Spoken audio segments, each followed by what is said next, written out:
Hello दोस्तों, मैं self Virendra Gurjar.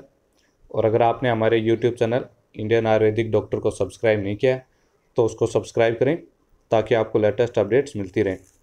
तो पिछले वीडियो में अपन ने सेकंड चैप्टर के बारे में पढ़ लिया था।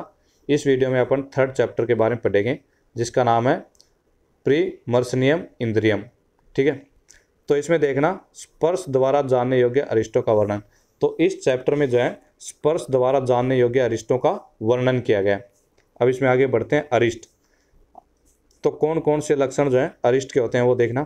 सर्वदा स्पंदन करने वाले देशों में स्पंदन का न होना, मतलब कि ये स्पर्श द्वारा जानने योग्य अरिष्ट बता रहा है। तो कौन कौन से अरिष्ट होते हैं कि सर्वदा स्पंदन करने वाले देशों में स्पंदन का न होना, मतलब कि जो देश जो अंगावयव सर्वदा क्या करते हैं, ये स्पंदन करते रहते हैं, लेकिन अगर स्पर्श करने पर अपन देखते हैं कि वो स्पंदन नहीं कर रहे हैं तो इसका मतलब वो क्या है, अरिष्ट का सूचक है।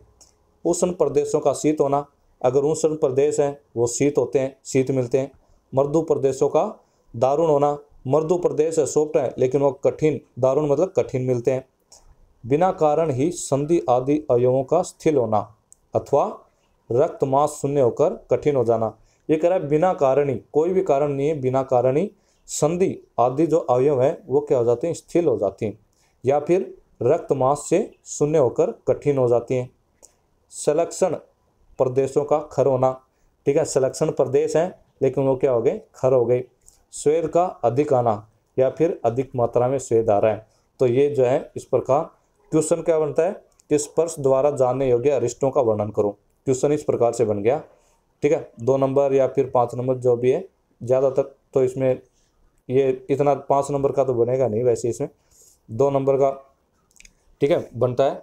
तो इसमें देखना क्वेश्चन आएगा कि स्पर्श द्वारा जानने योग्य अरिष्टों का वर्णन करो, तो इनको जो अपने को याद रखने पड़ेंगे इन सारों पॉइंटों को। तो इस प्रकार से क्वेश्चन आए तो उसमें अपन ये लिख के आ जाएंगे। अब बता रहा है विविध अरिष्ट, मतलब और भी अरिष्ट बता रहा है इसके अलावा। तो इसमें देखना उच्छ्वास विषयक, मतलब उच्छ्वास से रिलेटेड अरिष्ट बता रहे हैं। ठीक है, उच्छ्वास मतलब कि एक्सप्रेशन। तो ये कह रहा है कि बहुत लंबा अथवा बहुत छोटा होना। तो उच्छ्वास जो है ना, या तो बहुत अधिक लंबा होता है या फिर बहुत छोटा होता है, तो वो क्या माना जाता है, अरिष्ट सूचक माना जाता है। तो दंत विषयक, अब दांत से रिलेटेड अरिष्ट देखते हैं। मल में लिप्त, अधिक श्वेत, शर्करायुक्त। अगर दांत मल में लिप्त होते हैं, अधिक श्वेत होते हैं या फिर शर्करा युक्त होते हैं तो वो क्या होते हैं, अरिष्ट के लक्षण है। मन्या विषयक, मतलब मन्या गर्दन से रिलेटेड बता रहा है। स्पंदन क्रिया का अभाव, तो अगर मन्या में स्पंदन क्रिया का अभाव होता है तो वो किसका लक्षण है, अरिष्ट का लक्षण है। पक्षम विषयक, पक्षम पक्षम बोलते हैं पलकों को। ठीक है, तो पक्षम मतलब अकारण जटाओं के समान बंधी हुई, अगर पलकें जो हैं बिना किसी कारण के जटाओं के समान बंधी हुई होती हैं तो वो अरिष्ट का लक्षण है। केस लोम विषयक, मतलब केस और रोम से रिलेटेड। ठीक है, तो केस और रोम से रिलेटेड में देखना बिना वेदना के उखड़ जाना। अगर ये कह रहा है कि केस और लोम को अपन उखाड़ते हैं तो वे क्या होते हैं, उसमें दर्द नहीं होता, वेदना नहीं होती, बिना वेदना के उखड़ जाते हैं तो वो क्या होता है, अरिष्ट का लक्षण है।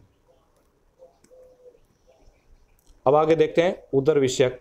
ठीक है, तो इसमें क्वेश्चन कैसे बनेगा, एक बार पहले क्वेश्चन बना देता हूं कि जैसे क्वेश्चन बन जाएगा 2 नंबर का कि दंत विषयक अरिष्ट बताओ, पक्षम विषयक अरिष्ट बताओ, केस लोम विषयक अरिष्ट बताओ। तो इस प्रकार से क्वेश्चन बनता है। ठीक है, तो इसमें देखना उदर विषयक, उदर पर श्याव ताम्र की तरह लाल पीली नीली श्वेत वर्ण की शिराएं दिखाई देना। तो उदर पर है ना, अगर श्याव और ताम्र की तरह ये कह रहा है लाल नीली पीली या फिर श्वेत वर्ण की शिराएं दिखाई देती हैं तो वो क्या होते हैं, अरिष्ट के लक्षण होते हैं। फिर आगे नख विषयक, तो नख कैसे मिलेंगे, मांस व रक्त शून्य प्रतीत हो। तो अगर इनमें नख में जो है मांस और रक्त न हो, पके हुए जामुन के सदृश नीले वर्ण के। तो अपन ने पके हुए जामुन के सदृश नीले वर्ण के एक और अरिष्ट देखा था, किसका, ओष्ठ का, कि ओष्ठ भी अगर पके हुए जामुन के सदृश नीले वर्ण का होता है तो क्या होता है, अरिष्ट का सूचक होता है। तो यहाँ पे नख भी बता दिया है। तो नख का कौन से लक्षण हो गए कि मांस और रक्त शून्य प्रतीत होते हैं और पके हुए जामुन के सदृश नीले वर्ण के होते हैं। फिर अगला देख रहे हैं अंगुली विषयक। तो अंगुली विषयक कौन से हो गए, खींचने पर संधियों में शब्द ना हो, मतलब जब अपन अंगुलियों को खींचते हैं तो संधियों में जो है, जैसे अपन बोलते हैं ना कि चटका रहे अंगुलियों को, ठीक है, कुटका रहे हैं। तो इस प्रकार से बता रहा है कि अगर अंगुलियों को खींचते हैं तो संधियों में जो है शब्द ना हो, तो ये किसका लक्षण है? अरिष्ट का। फिर आगे बता रहा है नेत्र विषयक। तो नेत्र विषयक में देखना, अधिक उभरे हुए, अधिक धसे हुए। तो नेत्र जो है या तो अधिक उभरे हुए होते हैं या फिर अधिक धसे हुए होते हैं।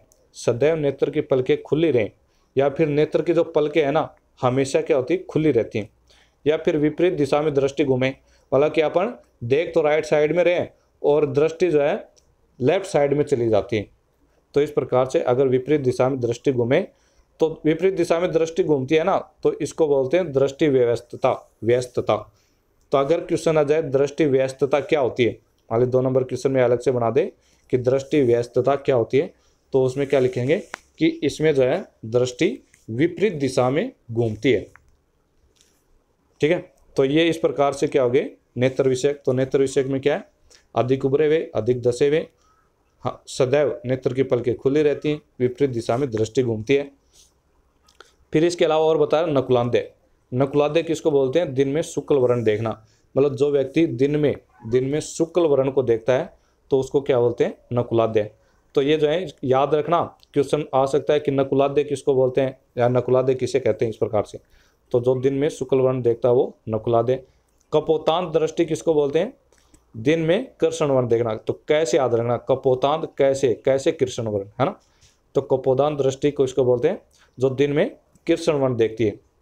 दृष्टि का वर्ण, तो दृष्टि का वर्ण कह रहा है नीला, पीला, श्याव और ताम्र। अगर दृष्टि का वर्ण कैसा हो, नीला, पीला, श्याव या ताम्र वर्ण का हो, तो ये क्या होते हैं? इस प्रकार से ये नेत्र के रिलेटेड अरिष्ट बता दिए गए। तो इनको जो अपने को याद करना है। तो इस प्रकार से यहाँ पे जो है ये चैप्टर खत्म हो गया है। अब नेक्स्ट वीडियो में अपन नेक्स्ट चैप्टर के बारे में पढ़ेंगे। धन्यवाद।